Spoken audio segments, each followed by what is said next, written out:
Yeah, question to the last speaker as well.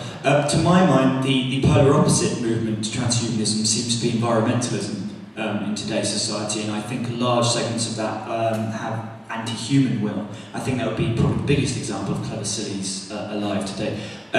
What's your opinion on that, and also ways we could particularly counteract this kind of nature-loving, humans are bad attitude?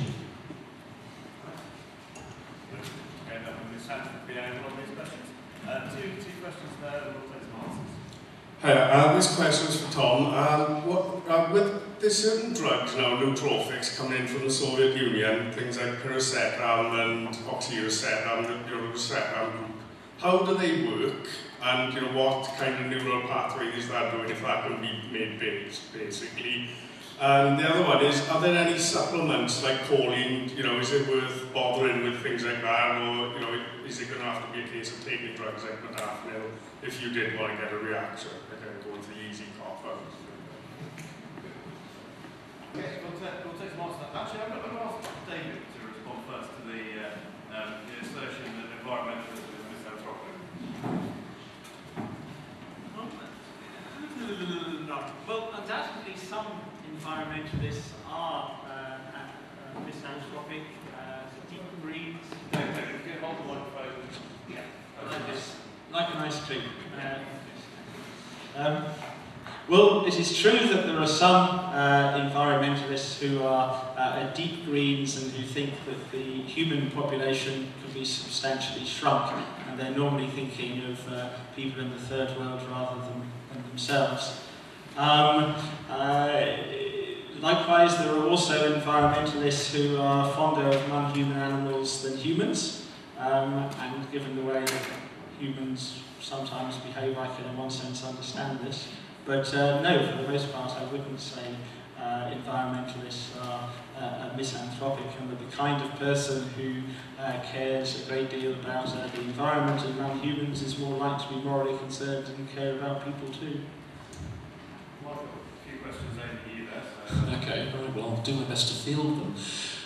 Well, in answer to this gentleman's question, I think the thing about the singularity is that if it happens, then it's going to be associated with technologies which are going to be very invasive. They're going to be things like brain emulation. They're going to be things like moving your consciousness from one medium to another. They're going to be genetic upgrades. They're going to be a massive life extension. This is not the same thing as the internet. This is not the same thing as having a computer there that gives you access to thousands of other computers around the world. That's closed social distance, and I believe that's potentiated this reactive egalitarianism to a certain extent, because now inequality is more conspicuous than ever it was before at any point in our history as a species. But in terms of the actual singularity, the difference between those who will be able to afford these upgrades and those who won't will be so profound, it'll be so vast, and it'll be so significant in terms of its effect on human nature. I mean, these people effectively have a different nature to the rest of us. So that will just not be tolerated by governments or legislation-happy governments. So I hope that answers your question. In answer to this gentleman's question, yes, I think you're absolutely right. I disagree with David. I think that environmentalism is a hideously misanthropic movement. But it's misanthropic. Its misanthropy is quite interesting, because studies have shown that a lot of people affect environmental sentiment as a way of engaging in this kind of Machiavellian status escalation. So they want to be going green to be seen. They buy that Prius, it generates a costly signal of their ability to, diminish their fitness slightly for the benefit of the environment, whilst it gets them all, all the resources they want and all the social status they want. So, yeah, I say environmentalism is an archetypal example of clever silliness. And in answer to the final question, which was posed to me, which was more of a sort of statement of concordance. Yes, I agree. I don't believe this inequality will be tolerated. As a libertarian myself, I'll put my cards down and say that I'm quite happy. I would have no problem with that kind of inequality for a short period of time. But a lot of people wouldn't. And it's people that matter in a democracy, not individuals. So yeah, it's going to be a problem. We have to prepare for it. Okay, just to try and answer your question about those particular drugs, did you say paracetam? Yeah. Yeah, and just to check, is that one of the drugs that's been developed for Alzheimer's disease with prevent memory loss? They came out of the Soviet Union when they were trying to develop concerned because of the downhill with the Americans. They were using it for pilots doing the nuclear bombing run because they couldn't do it. And then now gradually what they're doing the medical things, then it's being tested, and it's gradually now going into the West, and people are taking it, buying it. Right, yeah, to be honest with you, I'm not really sure how it works. I might ask David actually, because he's quite good at sort of pharmacology. David, do you know how paracetam works? Paracetam is one of a large number of cholinergic drugs that essentially boost the acetylcholine system. It's thought though that paracetam may have some dopaminergic action too, which means that some people find it mildly pleasant. If I might just go back to this question of inequality. Sorry.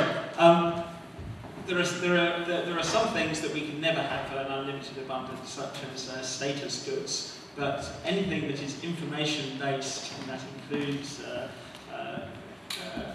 forms of genetic medicines, so many material goods, ultimately we can have effectively unlimited abundance of. So when transhumanists discuss these radical technologies, yes, initially, sadly, they may well be for the rich and the elite, but they will very, very rapidly percolate to the rest of the world's population. One only has to consider the status of, say, mobile phones, which in 10 years have gone from prerogative of the elite to ubiquitous even in the poorest parts of the third world. A couple more questions. Actually, I'll real quick one for you, Michael. Is one of the answers to getting governments to accept some of this in the agenda is this sort of subtle dose of good old-fashioned corruption by offering politicians Where is this conference going? There's going to be a fight outside there between the environmentalists and the anti-environmentalists, and everybody who wants to corrupt the politicians is meeting up there. The true chance. At the back, over there, and then at the back. Yeah, at the back.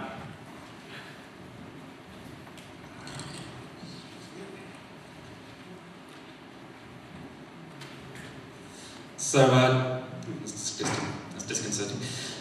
Gene therapy technology is in the middle of a massive explosion, and while it's legislatively extremely difficult to start playing around with what genes are being expressed in people's minds, technically it's not all that hard. So, if it were possible to sort of come up with sort of a vector which we could use to either get people to synthesize something like modafinil in their minds, or have a similar effect by controlling the neurotransmitters directly.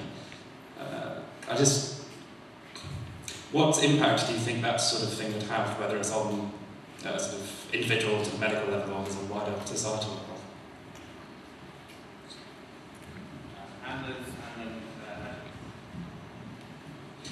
I'd like to point out that this room is probably full of clever sillies. I would actually expect transhumanists to, well, that is a typical thing clever sillies would actually find interesting. And it probably also explains why so many of us are libertarians or believe in other weird things.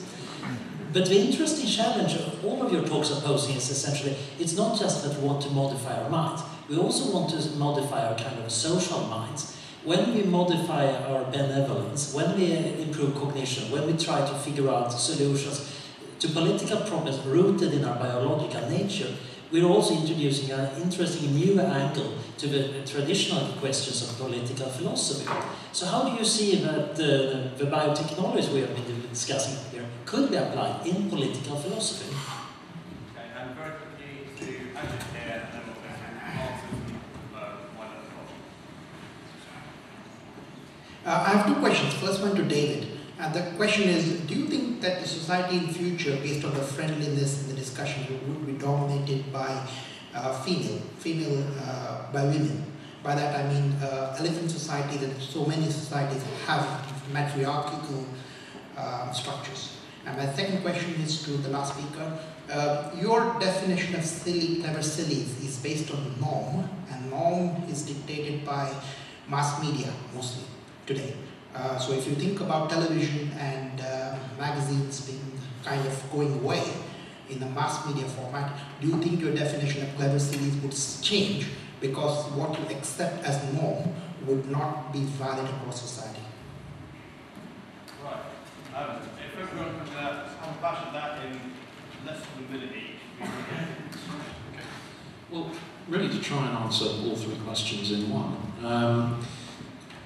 to address what this gentleman was saying here, I think yes, I think there's massive implications for how political discourse will proceed in the future, but I think that the way in which political discourse will proceed will be very predictable.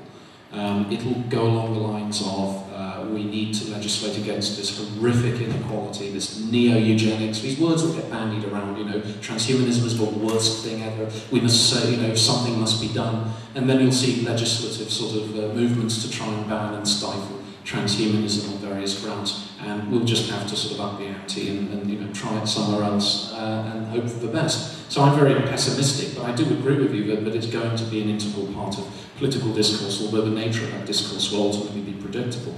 To answer this gentleman's question, I think that yes, this normative centre of gravity of society is defined by really the political attitudes of the elites, as expressed through the media and as expressed through, you know, what Noam Chomsky refers to as manufacturing consent. He and I might have very different views on what consent is, but I think we both agree on essentially how it was manufactured, through repetition, regurgitation, through the media, you know, selecting stories to emphasise, etc. So yeah, I agree very much so. I mean, if that changes, then yeah, the whole definition changes with it. It's fluidic. I think the only question I can respond to is a little bit about the genetic engineering. There's been quite a few studies recently in psychology trying to look at the impact of different genes on different aspects of psychology, and one of them was personality. And the weird thing is that although we know that people's personality traits, like their openness, their agreeableness, their neuroticism, etc., are highly heritable, and we get them quite a lot from our parents, one of the biggest studies that tried to look at what genes cause personality couldn't find a single gene with a significant effect size. So what that means is that you can't just say, oh, this gene's causing people to be more extrovert. It's probably the combined effect of like many dozens, if not hundreds of genes that are having that effect, certainly in personality. I don't think anyone's found a gene with a significant or large effect size for intelligence either. There has been one found for attention deficit disorder, but it only explains about 12% of the symptoms, so that's still good. You wouldn't want to have the duff copy, so to speak, but it's not massive effect. I know David does know a little bit about this serotonin, is it monoamine oxidase gene, David?